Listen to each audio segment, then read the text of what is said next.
Well, best place to start is the internet.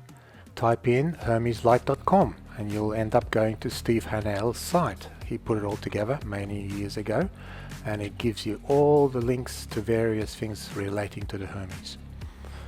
Right, best thing, the AD9866 is the magic chip that makes this whole thing work. For quite a few years it wasn't available, and now it is. Quick scan for all the circuit diagrams, just to sort of give you an idea of how complex this whole thing is. Relatively simple design, but lots of intricate small components. Steve Hanel is a real brainy guy. He put it all together quite a few years ago, and he still is active on the forums. Talking about forums, Google, groups, basically Hermes Light, this is the link, you can work it out. Very, very active. Just about every question and every answer you'll find on that forum.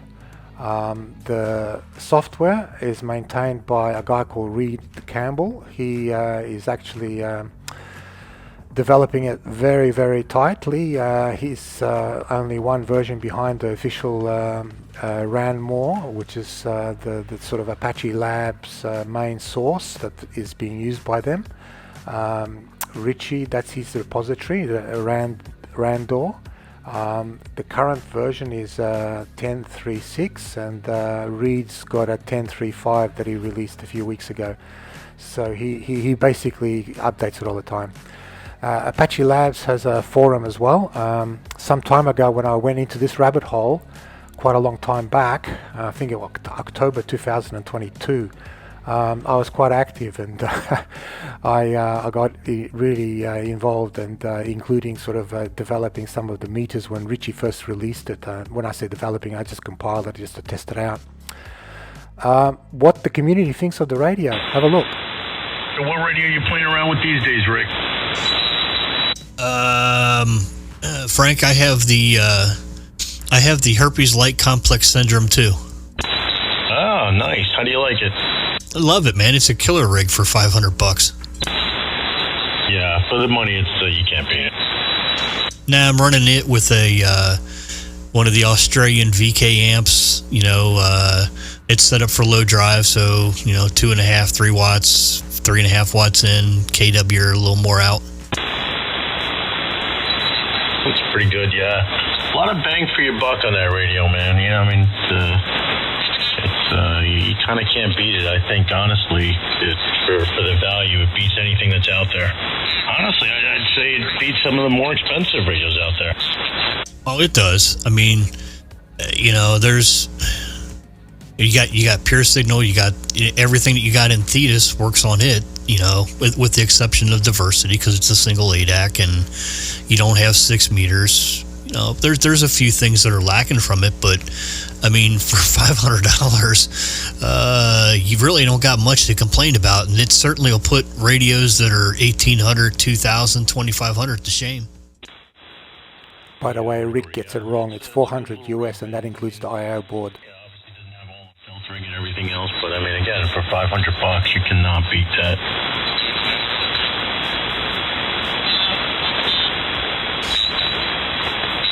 Yeah, I mean, it's got the filtering on transmit and receive with the filter board add-on, and it, that's $52. But like I said, the only thing you're really missing is the diversity, and having 2 ADACs. It is only, like I said, a single and 6 meters, but those 3 things are really its only downfall. What's the bandwidth on the pan adapter? Well, that's okay. So that's one other thing. It'll go to 38,400 on the pan adapter view, but and I know the Anons will go to 3 or 4 times that.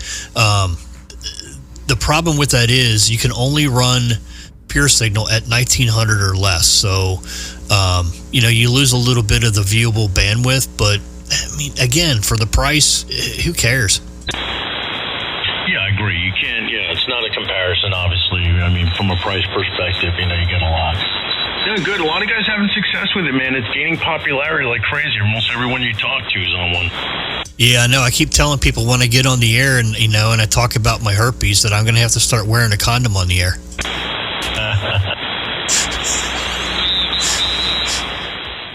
Well, if you want to know where to get it, very simple. Go to Google, type in Hermes Light 2. And you will see first link will be Makerfabs. That's the company that makes them. They are actually a fabricator.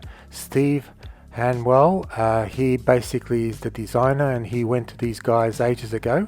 He chose them because obviously they were the best ones at the time and are still manufacturing it.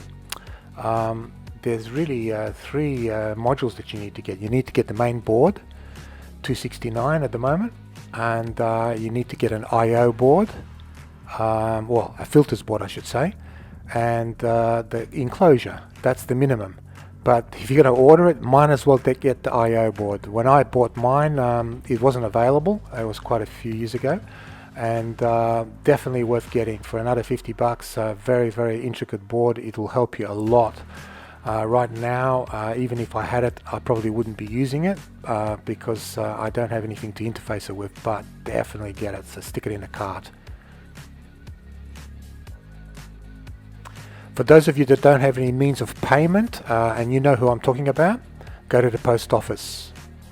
Now, they probably will rip you off, so there's various resources on the internet, and Finder's one of them. It will give you alternatives for prepaid credit cards. So choose wisely, get one that is in your favor. Now, some insights on its operation. On the Hermes Light 2. Today we're going to talk about the multi-tracking notch filters, which I happen to love. Love it on the Flex, love it on the Anon, and now we got it on the Hermes Light. I must admit, this is one of my favorites. I want you to hear what I do. I like to just put them on the side, kind of brick wall the edges a little bit for noise. And then give you a little visualization also with this stuff, which is pretty cool. Check this out. All right, let's get some volume. We're at 80 meters. It's always noisy here. See that? It just shows you how flexible this whole thing is. Tracking filter, and we're gonna widen it out. It's keeping me busy with a lot of Probably let's go like really wide, like right there. You hear that? All right, now I'm gonna move it over. And I'm going to paste it right over this noise on the side here. Wednesday. Right there. So I'm going to put one there. Then I'm going to add one more for the other side. And I had lunch with him. And boom. Check this out. Catch up on them and everything. But, wow. Isn't that nice? It's just all kinds of stuff it's going like on. Parting the Red Sea. So, let's give you a little visualization of what's going on here. It keeps me going. And flick the tape. Within a kid. I absolutely love this. Stuff, so I'll have to start making some more stuff. Pretty unique for a radio that's on the $400, huh? So I thought I'd share this with you. I mean, this is definitely phenomenal. I mean, this is great. I love the multi-tracking notch filters. They are phenomenal. I love it. I love it. I love it. Now, you don't need to run Thetis. You can run another alternative software, and this will actually work on a Raspberry Pi. It's actually Pi HPsdr, and it is great. It works very well, and it actually has pure signal. As you can see, I just froze this frame. You can see that it's locking in. Now, this is my system. Just firing it up just to give you a scratch on what it can do. This is the sort of main system where you can actually go and set up all the different menus and configurations. What I'm going to do, I'm going to go through all the little menus here just to help you guys if you ever get a system and set it up. I'm going to put it on double speed, so you can actually freeze it later on and pick all the settings if necessary.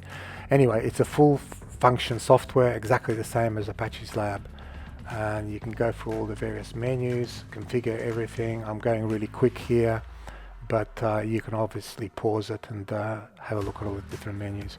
There's quite a lot of settings, and I haven't been using the system for quite a long time, almost a year, and this rabbit hole expired for me quite a long time back, but just recently somebody asked me to sort of help them get a system up and running, so I decided to do this rather lengthy video just to sort of get back into it, but it necessitated me to reacquaint myself with it, so I spent a whole day playing around with it. The meters is really neat, and I haven't really covered, but I'm just going to quickly show you how easy it is to set up. There's all sorts of different things. You've got magic eyes. It's fantastic. You know, you think it's a gimmick and you know, but it's not. It's very, very useful, and you can deploy these meters not necessarily within this main screen or the menu or the system. What do you call it? Interface. You can actually deploy it outside that, so you can actually have remote windows within your laptop or PC or whatever. Tango Echo Tango CQ VK3 TET CQ40. This is Victor Kilo 3 Tango Echo Tango CQ40. This is Victor Kilo 3 Tango Echo Tango CQ VK3 TET. I was trying to demonstrate the pure signal. I'm going to go through various steps. One of the important things is that you can put up a two-tone, and if you have a look at the level at the moment, there's pure signals off, and one of the harmonics is 64 dBm, 64.1, 64.2. When you switch on pure signal, it'll drop at another 10 to 15 dB. You can do the maths, but that's basically it. It suppresses it. The signal is there's less intermods, and it's fantastic. So that's with off, it goes back up. When you switch it on, it goes down. It's very evident when you actually have the two-tone. The problem is that we're not using much power here. As a matter of fact, I'm probably using like, you know, a few milliwatts, and it's not going for an amplifier. So it's pretty linear anyway. So it's not going to make any difference. It makes a slight difference, and I'm trying to demonstrate it here. But at the moment, what I realized is that my threshold for my waterfall is not in that range. In other words, I'm not capturing the region where it'll display the distortion when pure signal is not on. So it is so minor, that's why you can't really see it. But I will adjust that later on, and you'll probably be able to see it. But right now you can see that it's tracking, it's locked, and it's basically you know, producing a really clean signal. But there's very little drive. It's not really going for an amplifier, and the actual system itself is very linear already, so it's very hard to see it. Now there's a lot to take in. It's a relatively ancient interface, but it works well. I'm personally not too bothered. I'm more bothered about functionality rather than the looks of it. But there is quite a lot of skins. 1, 2, 3, 4, 5. Right. So this is with pure signal on. Now let's have a look at the CSC. Let's have a look at this. If we turn this off, right, what does it sound like now? A little bit different, obviously. And let's get rid of the equalizer as well. Now, this may sound really nice. 1, 2, 3, 4, 5. 1, 2, 3, 4, 5. But you probably noticed that the drive level is quite low. Not so much power in the voice, and if you look at the spectrum as well. So for a QRP radio, it hasn't got that punch. But if we actually increase the levels here, for argument's sake, we put the equalizer on, and let's have a look here. We got that should give it a little bit more drive. Now let's switch on the transmit equalizer. 1 2 1 2 3 4 5. Now if we have the energy's gone back up, as you can see. We can see much more fullness in the spectrum here. Now let's switch off the pure signal. I'm trying to get it distorted, but it's not really distorting anyway because it's pretty good. Not much difference with pure signal on and off because it's pretty pure already. If we actually go a little bit up here, you can actually see the skirts. If we put the pure signal on, it should lower those skirts. 1 2 1 2 3 4 5. Pretty hard to see anyway. But the main thing is that if we switch off this monitor and let's put the two-tone.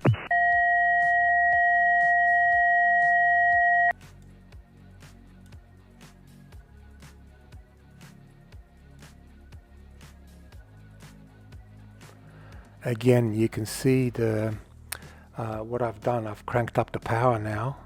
Well, it's 1 watt at the moment, so the intermod is quite low anyway.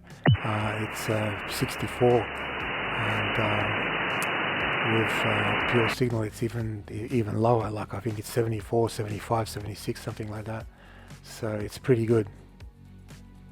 Now I've adjusted the thresholds, and you can actually see on the right there's a lot of bluish outside the band, and now with pure signal on, it's gone.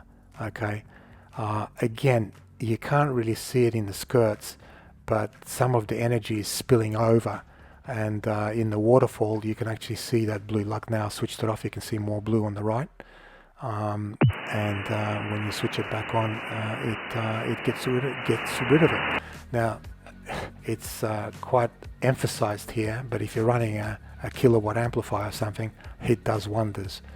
Again, with about 5 watts you can see it's 57 dBm, and with pure signal it drops to 68, so it's like 12, 13 dBm.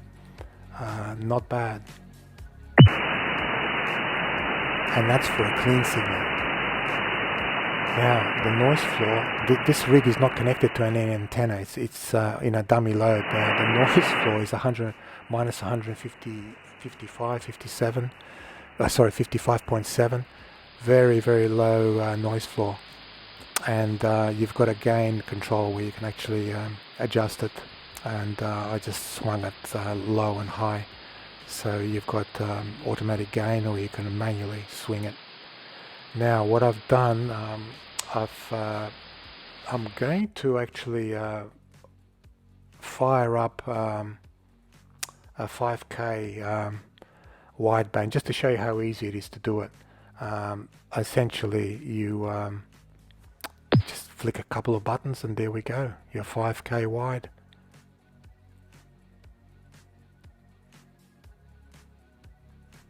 Again, just tuning it up for that with the two-tone, so it's locked in. And here we go. That's our way of having a look at amp view. But basically this is the way where you can actually monitor what's going on with the pre-distortion. So on the left you've got amp view, where it actually shows you the compensation. Basically you've got a straight line, and you've got one line above it, red, and the blue jaggedy line below it. And the idea is that it's actually cancelling those two out to give you a linear straight line. Now both my lines are pretty flat because there isn't much distortion. You could see it how it's locking in. I'm sort of trying to trigger it, and by altering things and playing some audio. But essentially it's just sort of shimmering and locking itself in, but there isn't much correction that it needs to do. But it just gives you an idea how this whole thing works. It's brilliant.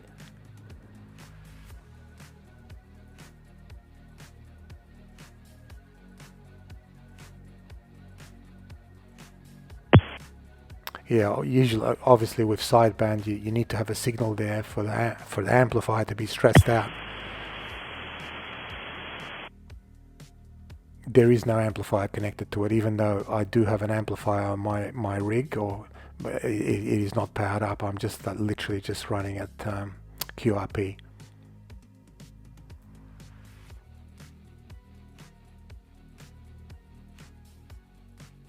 Again, just modulating something there so you can actually see how it's actually correcting itself.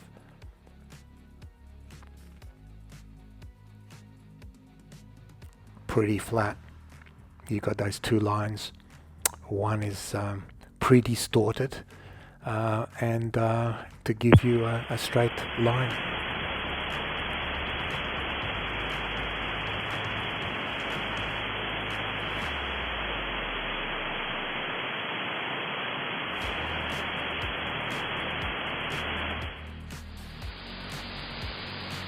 Okay, one person at least that is watching this is very interested in AM. Yes, it does AM very, very easy. I've set it for 10k, but you can go wider, and it does 160 meters as well. I was going to do a 160 demo, but I forgot to change the band. So at the moment we're running it on 40 meters, which is something that you probably wouldn't do, but since it's going into a dummy load, it's okay. But yeah, here we go. AM, nice modulation, and it's very, very nice and flat. Nice skirts on this one.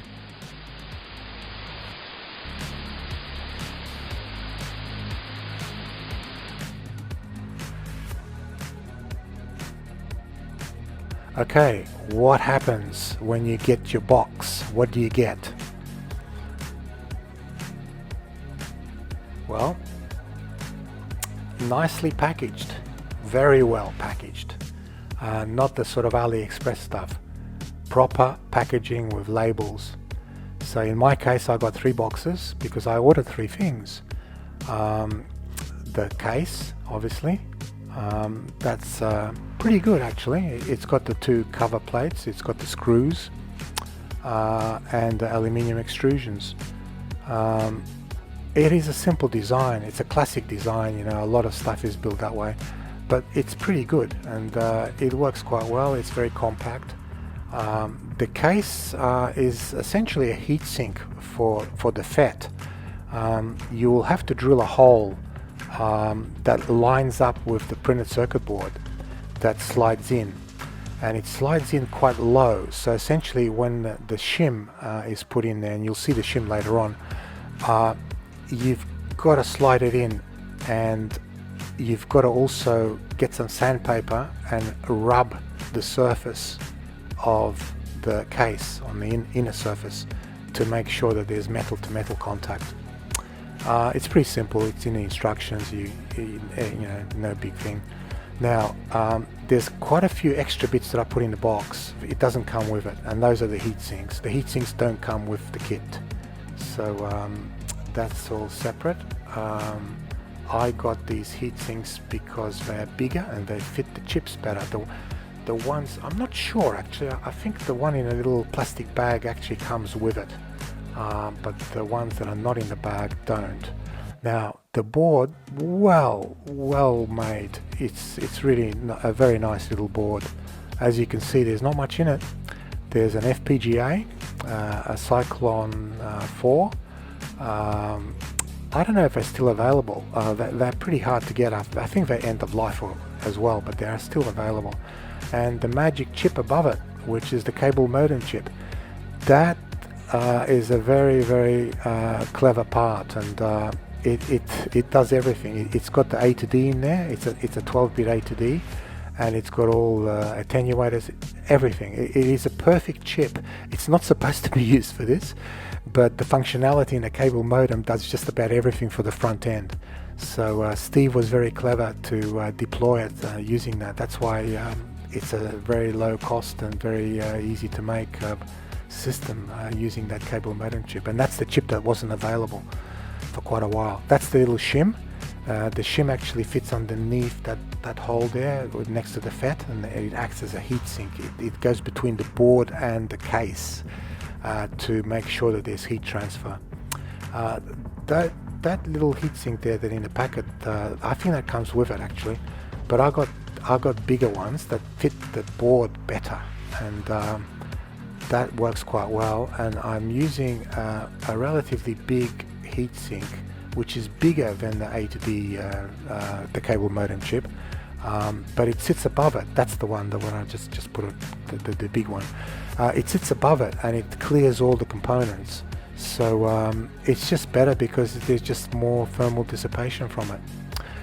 This is the actual board for the bandpass filters. So this is the actual filters board.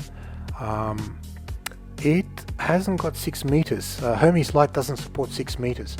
I think the main board probably will work with 6 meters. There's nothing wrong with the software or anything, or even the processing on the board.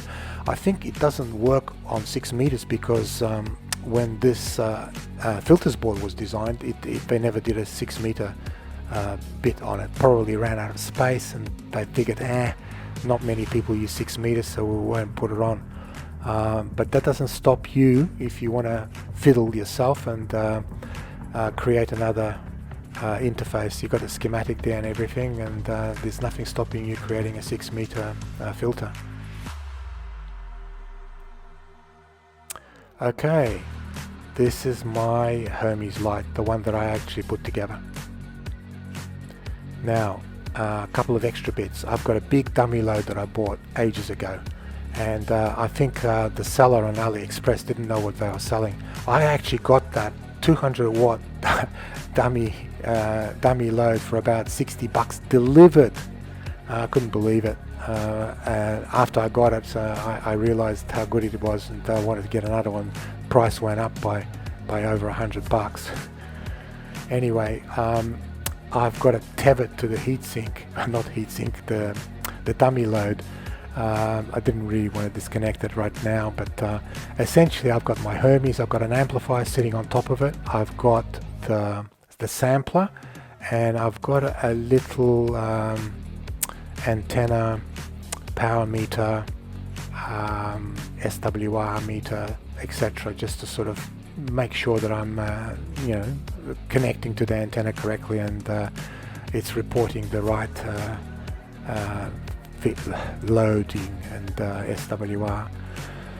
So that's my little box of tricks. That's all you need to be up and running. Obviously the actual VK amps, they actually make a sampler. Highly recommended. Very, very well made. It's about $150, but definitely worth it. You're not going to make anything like that for less money. So definitely you need one of those if you're going to be running an amplifier. If you're not running an amplifier and you're just going to be using it for QIP, you don't need it. For 5 watts, it will actually sample directly from the main board, so you don't need that feedback. But I've put it into the circuit anyway because I am using an amplifier. I didn't power it on for this demo. So that's basically it. Pretty small. On the front panel you've got an Ethernet port that goes to your computer, and you've got a 12 volt plug. Just a generic little power supply will do. That's the actual sampler, really well made, and it uses a logarithmic IC on it, so it is very, very good. It'll handle 2 kilowatts.